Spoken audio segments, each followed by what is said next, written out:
আচ্ছা মা, তুমি কি গো এইটুকু ভাতটাকে তুমি কি কারণের জন্য বাঁচিয়ে রেখেছো? ভাগ্যিস আমি দেখলাম, না হলে তো নষ্ট হতো। আরে কেউ খায়নি, ওই জন্যই তো ভাতটা থেকে গেছে। ও ওসব ছাড়ো, বলছি বাড়িতে সুজি আছে? হ্যাঁ আছে তো। আর দই?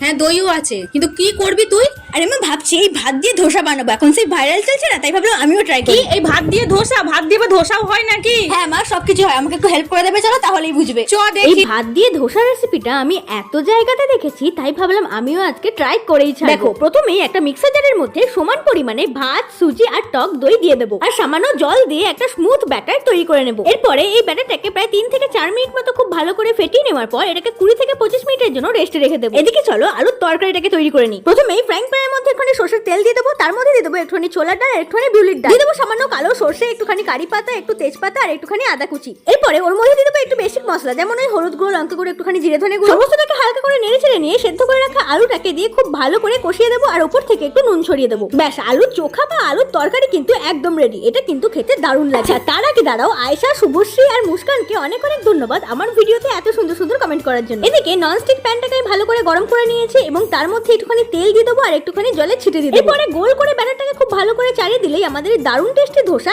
একদম রেডি হয়ে যাবে। তবে আমি যেহেতু তোমাদেরকে সবসময় অনেস্ট রিভিউ দিই, তো আজকেরটাও শুনে নাও। আমি এটা প্রায় অনেকবার ট্রাই করেছি, কিন্তু তাও হচ্ছিল না। দেখো, এতবার ট্রাই করেছি, তারপরে মাত্র দুটো হয়েছে। আসলে আমারই ভুল ছিল, আমি ব্যাটারটাকে একটু মোটা করে দিয়েছিলাম। একটুখানি জল দিয়ে পাতলা করতে দেখলাম খুব ভালো করে ধোসাটা উঠছিল। তো তোমরাও বাড়িতে ট্রাই করো, দারুণ লাগবে।